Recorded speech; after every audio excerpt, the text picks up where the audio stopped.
नमस्कार प्यारे साथियों, आपका स्वागत है सोलंकी टेक्निकल क्लासेस में एक बार फिर से। और मैं सीपी सोलंकी आज आपको करवाने वाला हूं जो अपना रासायनिक सेल है उसके बारे में। वो नया चैप्टर हम स्टार्ट करेंगे, विद्युत रासायनिक प्रभाव और रासायनिक सेल। तो उससे पहले मैं बात कर लेता हूं कि अब तक हमने जो इतने चैप्टर कर लिए हैं, 4 चैप्टर मैं करवा चुका हूँ आपको। जो सुरक्षा नियम एवं सावधानियाँ हैं वो हम कर चुके हैं, बेसिक इलेक्ट्रिसिटी कर चुके हैं, और उसके बाद अणु परमाणु वगैरह ये बेसिक केमिस्ट्री है वो भी हम कर चुके हैं। डीसी थ्योरी है वो मैंने आपको पूरा कंप्लीट करवा चुका हूँ मैं। डीसी थ्योरी के अंदर मैंने आपको जो न्यूमेरिकल है वो भी करवाया है, पूरा चैप्टर कंप्लीट करवा चुका हूँ और सारा का सारा निमी पैटर्न पे ही करवाया हूँ, ठीक है। उसके बाद जो आज नया चैप्टर है वो स्टार्ट करेंगे हम, electrochemical effect and chemical cell, और उसी के आगे क्या करेंगे, बैटरी, ठीक है, सेल बैटरी। तो उससे पहले मैं थोड़ा सा आपको बता दूं कि अपने को क्या करना है। अपने को बिल्कुल जो ऐसे नहीं है कि लगे ही रहना है पढ़ने के लिए ना, कुछ पढ़ना भी है और उसके साथ साथ अपने को क्या करना है, स्मार्ट स्टडी भी करनी है।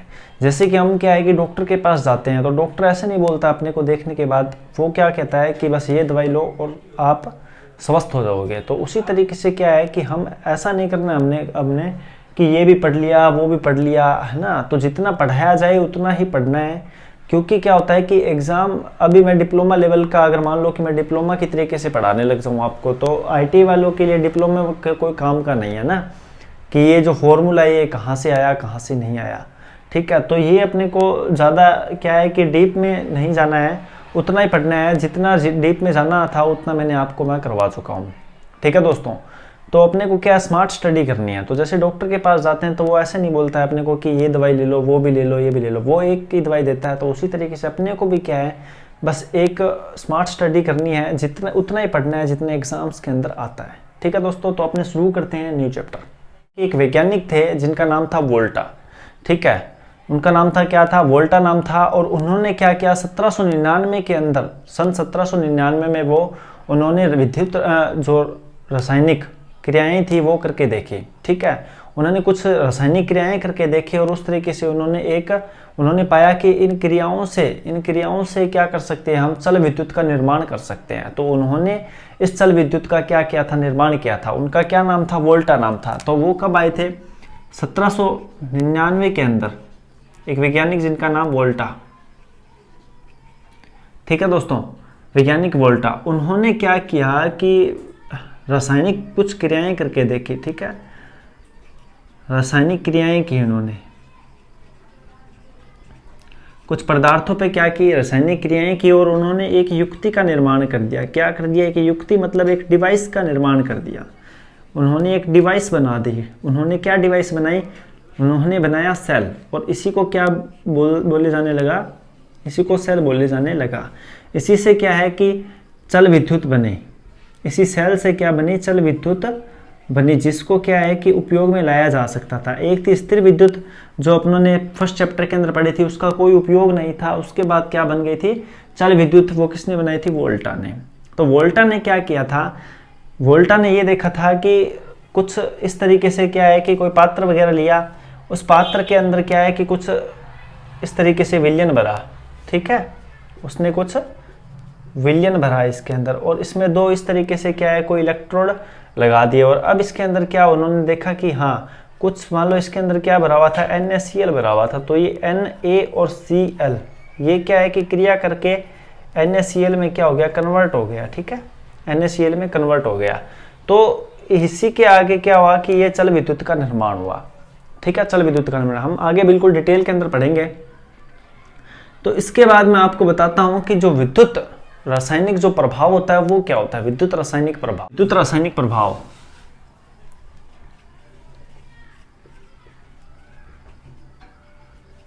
जैसे विद्युत के क्या है बहुत सारे प्रभाव, उसी तरीके से विद्युत का क्या है, रासायनिक प्रभाव भी है। विद्युत का क्या है, रासायनिक प्रभाव भी है।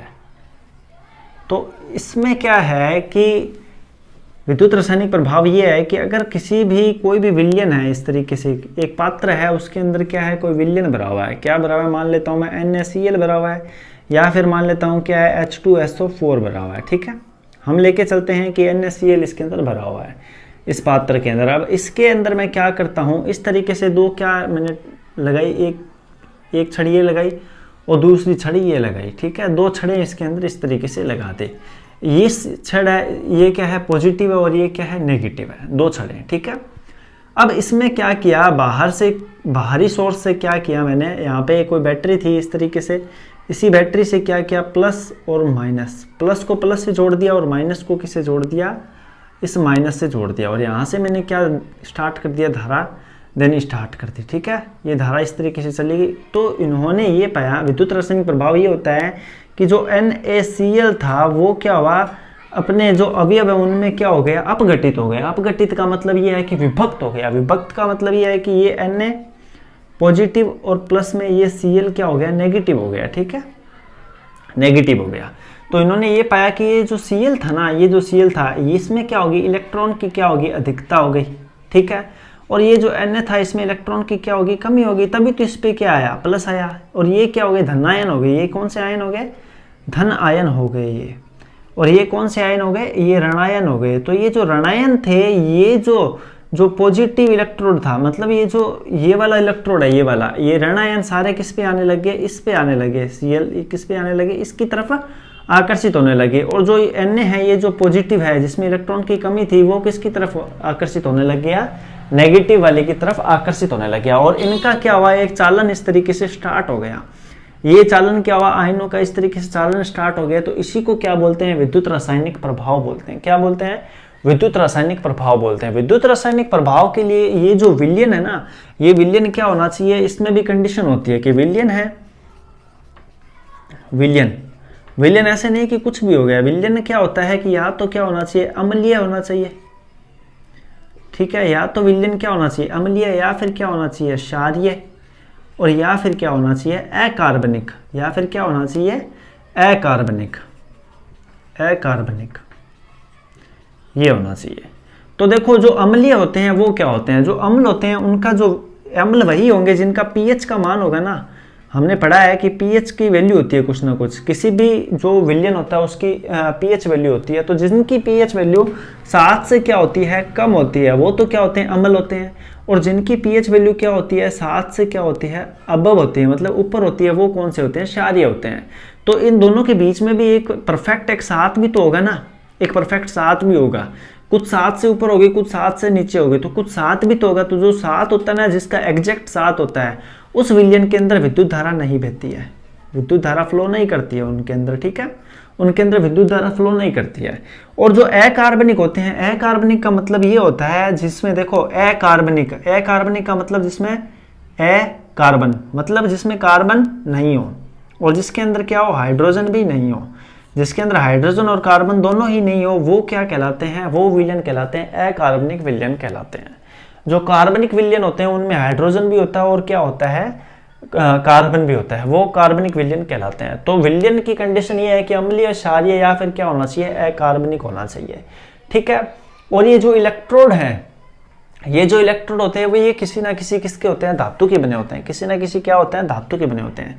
ये जो इलेक्ट्रोड है, तो एक तो विलयन हो गया, ठीक है, इस विलयन को क्या बोलते हैं, इस विलयन को बोला जाता है इलेक्ट्रोलाइट, ठीक है, इस विलयन को बोला जाता है इलेक्ट्रोलाइट, इस विलयन को बोला जाता है इलेक्ट्रोलाइट। और ये जो दोनों हैं, इन दोनों को बोला जाता है, ये दोनों जो रोड लगी हुई है, इन दोनों को बोला जाता है इलेक्ट्रोड। क्या बोला जाता है, इलेक्ट्रोड बोला जाता है, ठीक है दोस्तों, इलेक्ट्रोड बोला जाता है। इतना आया समझ के अंदर।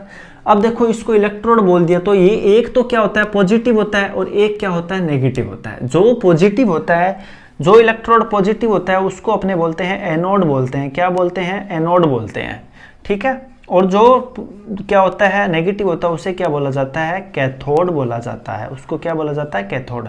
तो ये दो हो गए, एक एनोड हो गया, एक क्या हो गया, कैथोड हो गया। तो विलयन हो गया जिसे वो क्या बोलते हैं, इलेक्ट्रोलाइट बोलते हैं, ये हो गए इलेक्ट्रोड हो गए। तो दोस्तों इतना आया समझ के अंदर कि विद्युत रासायनिक प्रभाव क्या होता है। तो विद्युत रासायनिक ये प्रभाव है कि किसी भी विलयन के अंदर जब विद्युत धारा प्रवाहित की जाती है, तो जो विलयन होते हैं वो अपने अवयवों के अंदर क्या हो जाते हैं, विभक्त हो जाते हैं, ठीक है। इसी को क्या बोलते हैं, विद्युत रासायनिक प्रभाव बोला जाता है। दोस्तों जब क्या हुआ कि विद्युत रासायनिक प्रभाव हुआ, जब विद्युत रासायनिक प्रभाव हुआ तो उनके जो विलयन थे वो क्या हुए थे, अपघटित हुए थे। जो विलयन अपघटित हुए थे उनका क्या है कि विलयन अपघटित होने के कारण उनका एक विद्युत अपघटन का एक नियम दिया था। वो कौन सा वैज्ञानिक ने दिया था? वो दिया था माइकल फैराडे ने। तो 1836 के अंदर उसके बाद वैज्ञानिक आए 1836 में माइकल फैराडे। इन्होंने क्या किया? इन्होंने विद्युत अपघटन के 2 नियम दिए थे, विद्युत अपघटन के।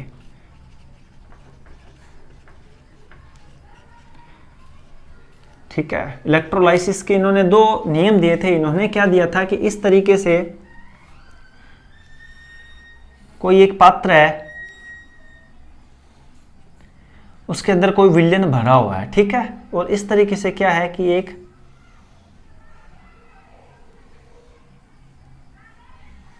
तो रोड लगी हुई है इस तरीके से, ये पॉजिटिव ये नेगेटिव, ये एनोड और ये कैथोड। ठीक है, अब क्या है कि इसके अंदर कोई क्या है, विलयन भरा हुआ है इस तरीके से।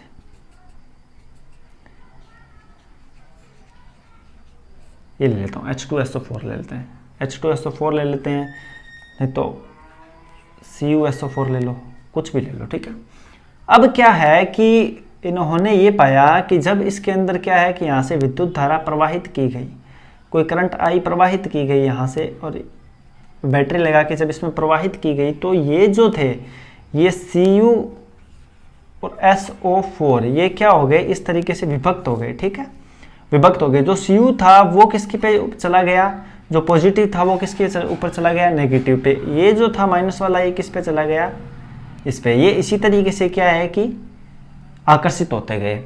ठीक है, तो इन्होंने जो अपना फर्स्ट नियम दिया था उसमें ये बताया था कि किसी विलयन के अंदर विद्युत धारा प्रवाहित करने पे, किसी विलयन में विद्युत धारा प्रवाहित करने पे इलेक्ट्रोडों पर मुक्त हुए पदार्थ की मात्रा, इलेक्ट्रोडों पे मुक्त हुए पदार्थ की मात्रा, जो इलेक्ट्रोड पे पदार्थ जो मुक्त हुए हैं, ठीक है, जैसे ये पदार्थ थे, ये इसके ऊपर क्या हुआ, आकर्षित हुए, तो पदार्थ जो मुक्त हुए हैं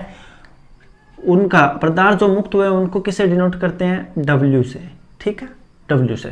जो इलेक्ट्रोड पे पदार्थ जो मुक्त हुए हैं, वो जो पदार्थ है वो उसमें से प्रवाहित होने वाली, विलयन में से प्रवाहित होने वाली धारा की मात्रा के समानुपाती होता है। धारा की मात्रा है ना, उसको किससे डिनोट करते हैं, Q से। Q और Q क्या होता है, आवेश। क्या होता है, Q आवेश होता है। क्योंकि देखो कि आवेश प्रवाह की दर को क्या बोलते हैं, विद्युत धारा बोलते हैं। आवेश प्रवाह की दर को क्या बोलते हैं, विद्युत धारा। तो आवेश की जो विद्युत धारा की जो मात्रा होती है वो क्या होती है, आवेश होती है। विद्युत धारा की जो मात्रा, क्योंकि केवल I नहीं लिखा जा सकता, विद्युत धारा की मात्रा को केवल क्या नहीं लिखा जा सकता, I से डिनोट नहीं किया जा सकता।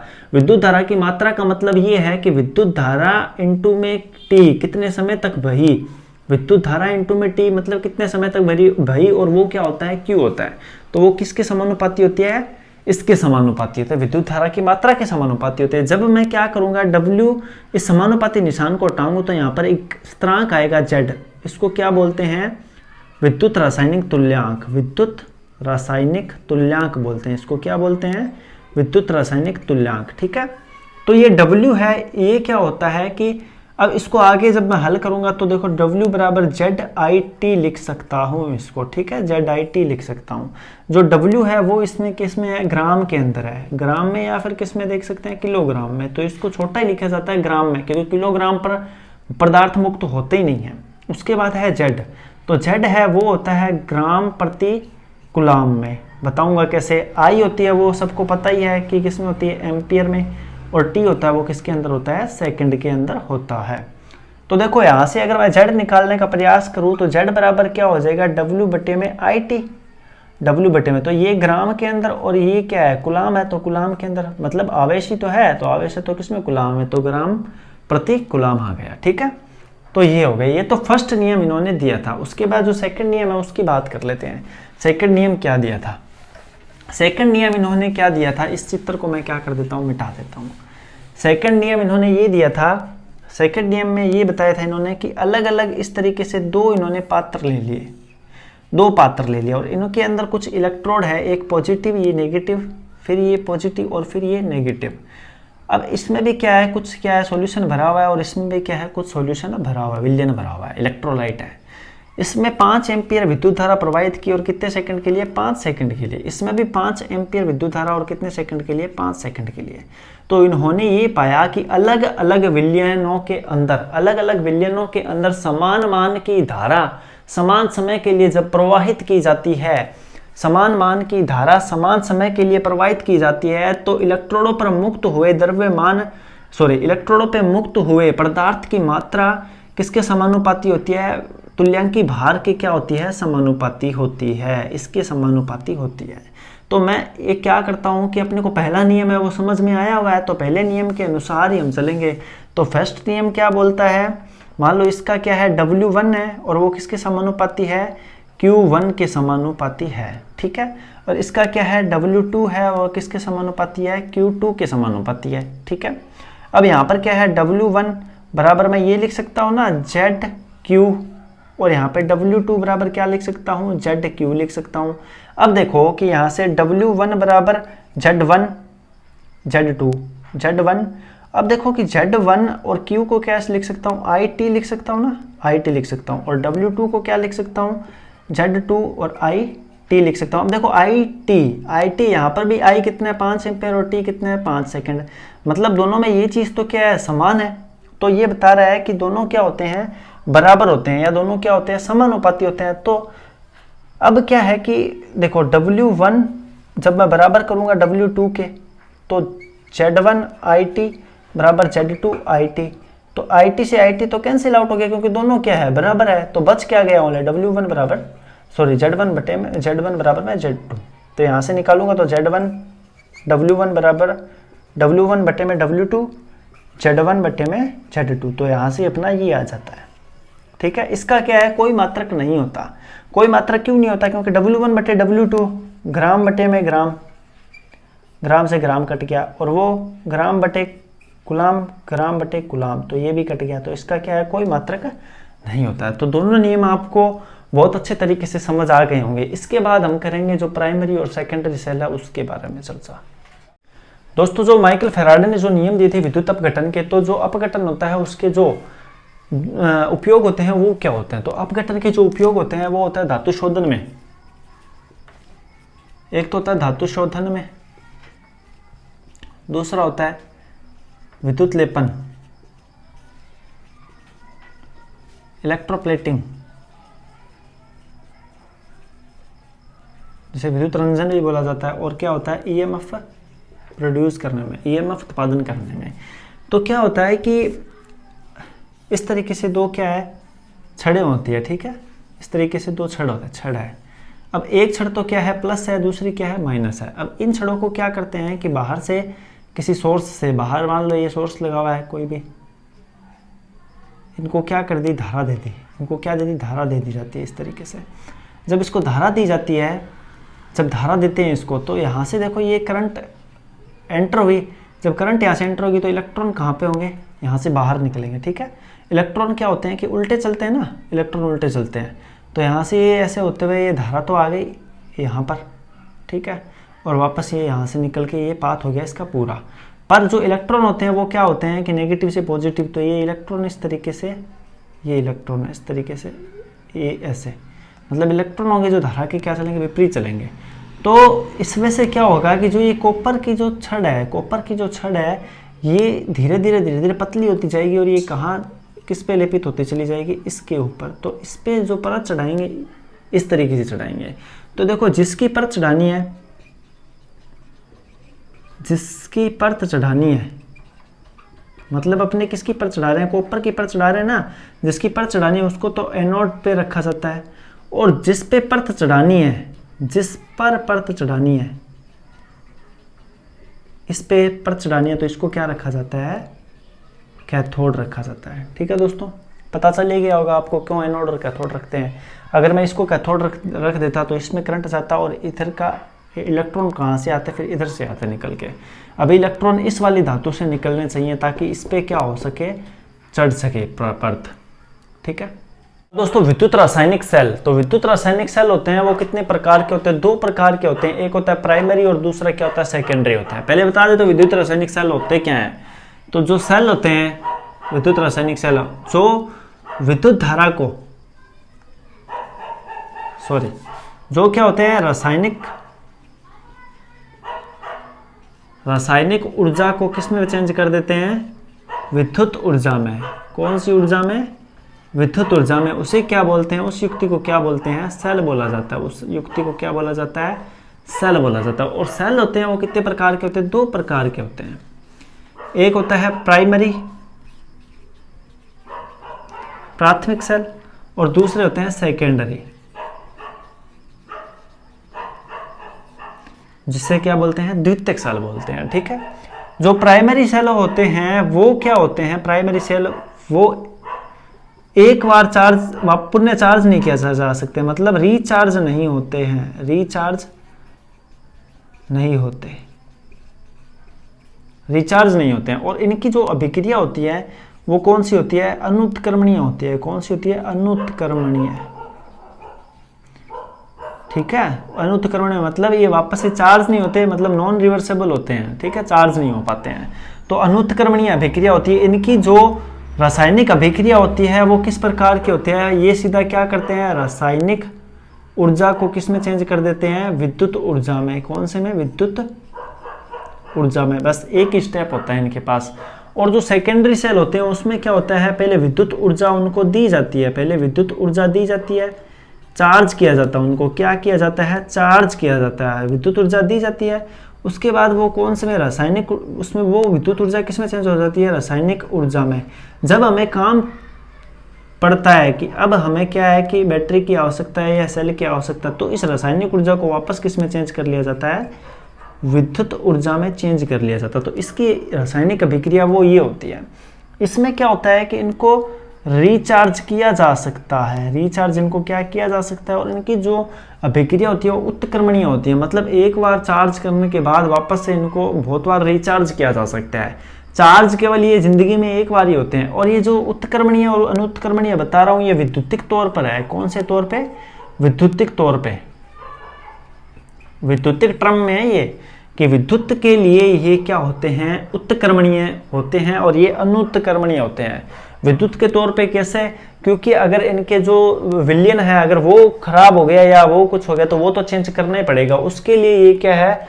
उत्क्रमणीय नहीं है, उसके लिए ये उत्क्रमणीय नहीं है, परंतु विद्युत के लिए उत्क्रमणीय है ये। ठीक है, तो मैं एक स्लाइड है वो आपको दिखा देता हूँ। उसके अंदर मैं बताऊंगा आपको कि जो प्राइमरी सेल है वो कितने प्रकार के होते हैं। तो प्राइमरी सेल 8 प्रकार के मैंने बताए हैं इसके अंदर, जिसमें voltaic cell, dry cell, Leclanche cell, ठीक है, voltaic cell, dry cell, Leclanche cell 3। उसके बाद mercury cell, silver oxide cell, lithium cell, ठीक है, डेनियल सेल। ठीक है दोस्तों, ये सारे कौन से सेल हो गए? प्राइमरी सेल हो गए। और सेकेंडरी सेल के बारे में भी चर्चा करेंगे कि जो कौन कौन से होते हैं उसके बारे में चर्चा करेंगे। पहले प्राइमरी सेल के बारे में चर्चा कर लेते हैं। वोल्टाइक सेल है वो मैं आपको थोड़ा सा क्या है बता देता हूँ कि उनमें कौन कौन से दोष होते हैं। तो दोस्तों एक सेल है वो अपने पढ़ लेते हैं और उसमें भी जो इंपॉर्टेंट चीजें हैं वही पढ़ेंगे हम। ठीक है, तो वोल्टाइक सेल पे बात करते हैं। वोल्टाइक सेल,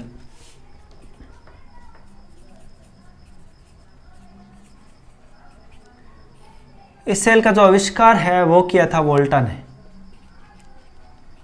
किसने किया था? वोल्टा ने किया था। तो इस सेल में क्या है कि इस तरीके से एक पात्र है,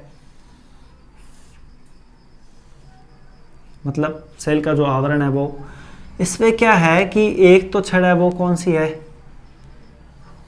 कैथोड है, और एक क्या है? एनोड है। एक इसमें छड़ है वो तो क्या है? कैथोड, एक क्या? एनोड। जो कैथोड है वो प्लस की है वो कौन सी है? कॉपर की है। और जो माइनस की है वो किसकी है? जिंक की है। जिंक मतलब जस्ता। तो ये जस्ते की छड़ और ये कॉपर की, ठीक है, कॉपर की छड़ है। अब इसके अंदर क्या है? एक विलयन भरा हुआ है, वो है H2SO4। कौन सा दोस्तों? H2SO4 है, H2SO4 जिसे बोलते हैं सल्फ्यूरिक एसिड, गंधक का तेजाब। सल्फ्यूरिक एसिड है। जब इसमें क्या होता है कि रिएक्शन होनी स्टार्ट होती है, जब इसमें रिएक्शन होनी स्टार्ट होती है तब क्या होता है कि जो H2SO4 है, जो ये जिंक है, ठीक है, ये जो जिंक है, ये जिंक क्या है, अशुद्ध रूप में पाया जाता है। कौन से रूप में पाया जाता है? अशुद्ध रूप में पाया जाता है। और इसमें किस चीज़ की अशुद्धि होती है? प्लस में किसकी होती है? कार्बन की अशुद्धि होती है। ठीक है दोस्तों, किसकी अशुद्धि होती है? कार्बन की अशुद्धि होती है। अब ये कार्बन की अशुद्धि है वो क्या करती है? कार्बन की अशुद्धि होने के कारण ये किससे क्रिया कर जाती है? इससे H2SO4 से क्रिया कर जाती है। हाइड्रोजन से क्रिया करने के बाद यहाँ पर क्या होते हैं कि स्थानीय कुछ क्या होते हैं? सेल बन जाते हैं। यहाँ पर कुछ क्या है? स्थानीय सेल बन जाते हैं। ठीक है, पॉजिटिव नेगेटिव पॉजिटिव नेगेटिव। अब ये क्या है, जब धारा यहाँ से जब बाहर जानी स्टार्ट होती है, मतलब कि ये जब ये वाला इलेक्ट्रोड है, जब ये स्टार्ट करता है इस तरीके से अभिक्रिया में भाग लेता है, तब क्या है कि यहाँ पर जो ये जो सेल है ये अनावश्यक रूप से विद्युत धारा का क्या करते हैं? व्यय करते हैं। ठीक है, और इस दोष को क्या बोला जाता है? स्थानीय सेल, स्थानीय क्रिया बोला जाता है। कौन सी क्रिया?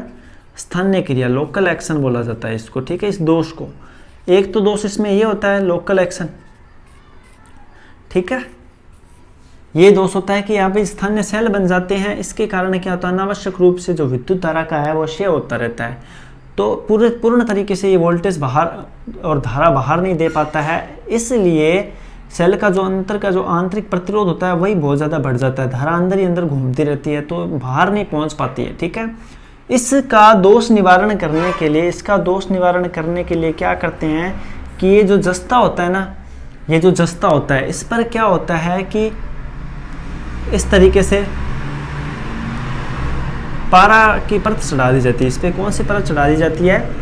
पारे की परत चढ़ा दी जाती है। पारे की परत चढ़ाने के कारण जो ये अशुद्धियाँ होती है, पारे की जस्ते पर क्या है? पारे की परत चढ़ा दी जाती है। पारे की परत, ये पारे की परत चढ़ाने से जो ये अशुद्धियाँ हैं वो क्या हो जाती है? इस पारे के अंदर ही क्या हो जाती है? बंध जाती है। अशुद्धियाँ क्या है? पारे के अंदर बंध जाती है। इस पारे में बंधने के कारण ये क्या होती हैं कि इस हाइड्रोजन से क्रिया नहीं कर पाती है और ये जो दोष है ये क्या हो जाता है? दूर हो जाता है, ये दोष सही हो जाता है।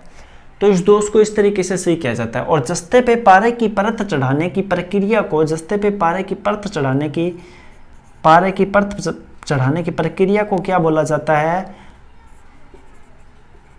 अमलगमेशन, अमलगमेशन बोला जाता है। ठीक है, अमलगमेशन बोला जाता है इस प्रक्रिया को।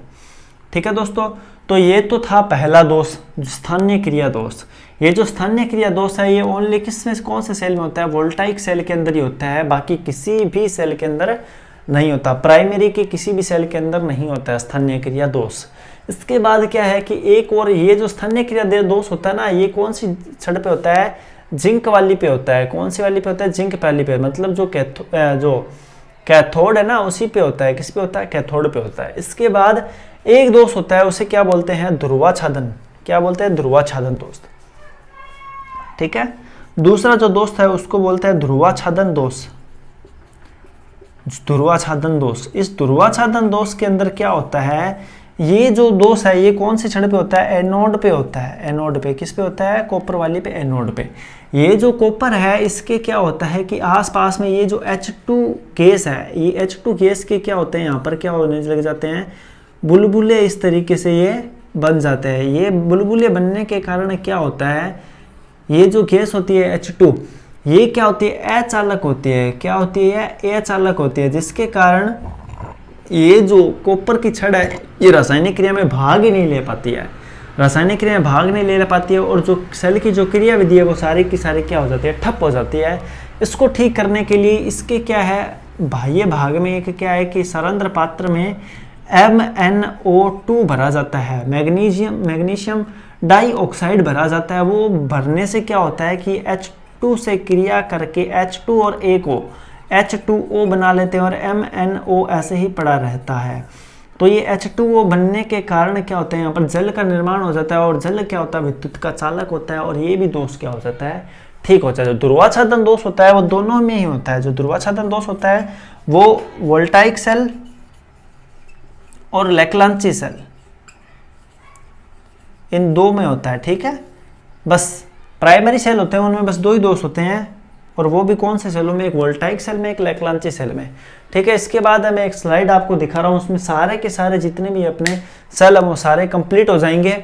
ठीक है, वो सारे सेल कंप्लीट हो जाएंगे, जो प्राइमरी सेल है वो सारे के सारे कंप्लीट हो जाएंगे। ठीक है दोस्तों, और इसके बाद बस उतना ही आपको करना है। बस आपके पास जो इंपॉर्टेंट चीज़ें हैं वो ये है कि ये छड़ें हैं वो कौन सी धातु की बनी होती है, जैसे कॉपर और जिंक की। विलियन होता है वो कौन सा होता है, ये जो दोष होते हैं ये इतना इंपॉर्टेंट है, इसके अलावा कुछ सेलों के अंदर इंपॉर्टेंट नहीं है। तो चलिए स्लाइड दिखाता हूँ दोस्तों। इसके अंदर देखो आपको बताया गया है कि वोल्टाइक सेल, तो वोल्टाइक सेल में देखो जो पॉजिटिव टर्मिनल है वो किसका बना हुआ है, कॉपर का। नेगेटिव टर्मिनल है वो किसका बना हुआ है, जस्ते का। ठीक है, इलेक्ट्रोलाइट है, विद्युत अपघट्य वो H2SO4। ईएमएफ ये देता है 1.08 वोल्ट। इसकी एज है वो 2 से 3 वीक होती है। और खोज करता है इसका कौन है, वोल्ट है, और कब की 1799 के अंदर। दोष इसमें क्या है, स्थानीय अभिक्रिया ध्रुवाच्छादन। दो दोस्त हैं, ये इंपॉर्टेंट, दोष इंपॉर्टेंट है, और ये जो पूरी सारणी है ना ये पूरी की पूरी इंपॉर्टेंट है। इसके अलावा आप सेल में कुछ भी मत पढ़ के जाओ, आप बिल्कुल पास हो जाओगे, कोई निश्चिंत रहो इस चीज के बारे में। लेक्लांची सेल कार्बन होता है, जस्ता होता है, NH4Cl होता है, सांद्र होता है, मतलब कंसंट्रेट। अमोनियम क्लोराइड होता है वो क्या होता है, सांद्र अवस्था में होता है। 1.5 वोल्ट होता है, और इसका जो एम्पेयर आवर होता है वो 2 एम्पेयर आवर होता है। 7 से 11 मंथ्स होती है। इसकी जो खोज करता है वो कौन है, जॉर्ज लेक्लांची है। जॉर्ज लेक्लांची 1866 में की थी। इसमें एक ही दोष होता है, ध्रुवाच्छादन दोष होता है, और उसका सेम टू सेम यही प्रक्रिया होती है ध्रुवाच्छादन दोष की। ठीक है, कार्बन और जस्ता। ठीक है दोस्तों, शुष्क सेल में क्या होता है कि ये कार्बन जस्ता के होते हैं, और ये जो शुष्क सेल है ये सदृढ़ रूप, मतलब सुलझा हुआ रूप है लेक्लांची सेल का। ठीक है, लेक्लांची सेल का जो सही रूप है वो शुष्क सेल है। बाद में शुष्क सेल आया था, जिसमें क्या हुआ कि जो लेक्लांची सेल की जितनी भी कमियां थी उनको दूर कर दिया गया था। 6 से 12 मंथ्स की होती है इसकी। ठीक है, इसका थाइस क्रीजो व कार्ल ने इनका 1887 के अंदर किया था। लेक्लांची सेल का शुद्र रूप है, ये आगे लिखा भी हुआ है। ये दोष में मत मान लेना आप, जो रेड कलर से लिखे हुए ना ये दोष नहीं है, जगह नहीं थी तो मैंने यहीं पे इनको क्या कर दिया, लिख दिया है। दो दोष बस दो ही है जो ऊपर लिखे हुए, स्थानीय अभिक्रिया और ध्रुवाच्छादन। इसके बाद जो रेड कलर के अंदर जो है वो क्या है, दोष नहीं है। लेक्लांची सेल का क्या शुद्र रूप है, जगह नहीं थी तो मैंने लिखा है ये। उसके बाद देखो सारिया सेल, MnO2 मैग्नीशियम डाइऑक्साइड। ठीक है, तो ये सारे आप क्या पढ़ लेना। इसमें जो मोस्ट इंपॉर्टेंट है वो है silver oxide cell. Silver oxide cell सबसे महंगा सेल है, वह सर्वाधिक धारा एम्पियर क्षमता वाला सेल है, और इंपॉर्टेंट भी है ये सेल। ठीक है, सबसे। और उसके बाद ये जो दूसरा सेल अपना लिथियम सेल है, वो देखो 10 वर्ष इसकी आयु होती है, सबसे अधिक आयु है, और ईएमएफ भी इसी सेल का अधिक होता है। इस सेल का क्या उपयोग उसमें किया जाता है, जो क्या होते हैं, हृदय के जो मरीज होते हैं, उनके जो पेसमेकर होते हैं, उनके अंदर इसी सेल का यूज किया जाता है। जो पेसमेकर होता है उसमें यही सेल डलता है, ताकि बार बार निकालने का झंझट ना रहे। 10 वर्ष इसकी आयु होती है। ठीक है दोस्तों, उसके बाद डेनियल सेल है, ये हो गया। इसके बाद मैं आपको बताता हूँ इसके उपयोग। दोस्तों इस स्लाइड के अंदर देखिए आप वोल्टियर सेल, इसका क्या है, नगण्य मात्र उपयोग है। ठीक है, उसके बाद डेनियल सेल, आंतरिक प्रतिरोध इसका 2 से 6 ओम होता है, और लेंसों में इसका उपयोग होता है। लेक्लांची सेल, विद्युत घंटी, टेलीफोन, जहां रुक रुक कर ईएमएफ चाहिए वहां पर क्या किसका उपयोग होता है। लेक्लांची सेल का इंटरनल रेजिस्टेंस होता है इसका 1 से 5 ओम होता है। ड्राई सेल, टॉर्च, टेलीफोन, विद्युत घंटी, कैमरा। ठीक है, विद्युत घंटी, कैमरा, दीवार घड़ी, पल्स ऑक्सीमीटर। ठीक है, इनके अंदर इनका क्या होता है, यूज होता है। ये कितने प्रकार के होते हैं, तो इतने प्रकार के होते हैं। एक तो ये होता है AAA, ट्रिपल A, आकार में सबसे छोटा व व्यास में सबसे पतला होता है। उसके बाद डबल A वाला वो पेंसिल सेल, व्यास व धारा ट्रिपल A से अधिक होती है, रिमोट व खिलौनों में यूज किया जाता है। ठीक है दोस्तों, रिमोट व खिलौनों में यूज किया जाता है। उसके बाद C, डबल A से आकार व धारा क्षमता अधिक, टॉर्च, रेडियो, टेप रिकॉर्डर इत्यादि में यूज किया जाता है। D, आकार में सबसे बड़े व धारा क्षमता सबसे अधिक समय तक काम में आने वाले, जैसे रेडियो टॉर्च वगैरह होता है उनमें। क्षारीय सेल हो जाए, अल्कालाइन सेल, ये लंबे आयु सेल है। ये जो लाइन है ये लंबे आयु सेल वाले, इसमें क्या है, गलत लिखा हुआ है ये। इसमें क्या है कि इनका जो उपयोग है वो बहुत कम किया जाता है सारे सेलों का। ठीक है, तो इसको आप काट देना सारे सेल को। उसके बाद लिथियम सेल में क्या है, पेस मेकर में 10 वर्ष से अधिक आयु व ईएमएफ होता है इनका 3.6 वोल्ट होता है। इनका सबसे ज्यादा ईएमएफ होता है। मरकरी सेल, कलाई घड़ी, कैलकुलेटर, यूएसबी के लिए उपयोग होते हैं। सिल्वर ऑक्साइड सेल, अधिक धारा की आवश्यकता है, वहीं यूज किए जाते हैं। दोस्तों आशा करता हूं कि आपको बहुत अच्छे से समझ आ गए होंगे। सेल है वो, जैसे प्राइमरी सेल है वो मैंने आपको करवा दिए हैं आज, और उसके जो प्रक्रिया है वो करवा दी। इसके बाद हम क्या है कि नेक्स्ट क्लास है उसमें शीशा संचायक सेल वगैरह, सेकेंडरी सेल वगैरह करेंगे। उसके बाद सेलों के जो समूहन करके और बैटरी बनाएंगे, और उनका जो समांतर और श्रेणी क्रम में क्या यूज़ होते हैं वो देखेंगे। उसके बाद ये अपना चैप्टर है वो पूरा का पूरा कंप्लीट हो जाएगा। दोस्तों अभी तक आपने अगर चैनल को सब्सक्राइब नहीं किया है तो सब्सक्राइब कर देना, ताकि जैसे ही क्या होगा नया चैप्टर आएगा तो आपके पास सीधा नोटिफिकेशन आ जाएगा। और देखो जो वैकेंसी होती है वो बार बार नहीं आती है, और आने से पहले हमें उसकी क्या है तैयारी में जुट जाना चाहिए। पता नहीं कब जब वैकेंसी आएगी तब क्या होगा, हमारा सारा का सारा जो है वो सारा जो चैप्टर होंगे वो क्लियर होंगे और सीधा हमारा फाइनल सिलेक्शन होता होगा। तो थैंक यू दोस्तों, धन्यवाद।